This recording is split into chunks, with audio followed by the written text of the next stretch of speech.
I'd been black for all my life, so I don't know whether it's an asset or a disability. I was, all my life I'd been a first, I mean, I was the first and only boy born in the Singletary family, so I was spoiled, and I know a lot about firsts. When I went to school at Florida Presbyterian College, it was 1,000 students. It was 5 black students there. I was the first basketball player to play there and the first black basketball player to play for all white school in the state of Florida when I was signed with Florida Presbyterian in 1965. Nobody else was playing.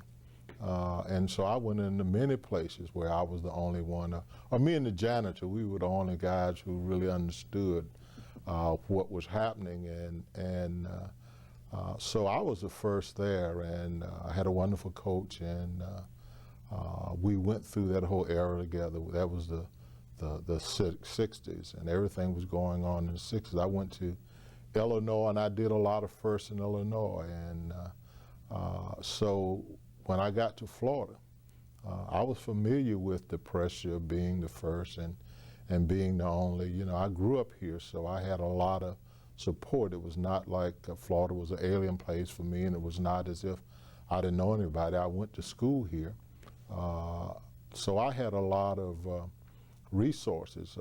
Being black is, most of the time I was neutral, until I told somebody something they didn't like, and then either race or gender became an issue. Lawton Childs asked me one day, said, "Harry, how do you know it when you got it right?" And I said, "That's when everybody's pissed off at me. When I have the women mad at me, Hispanics, blacks, and whites, then I know I'm trying to manage pretty much from the center, and I'm not catering to either one." I really think the big advantage was, one, that I grew up in this state. 2, I had a lot of support. My family was here. 3, I had the years with Mr. Wainwright, and I knew a lot about the history.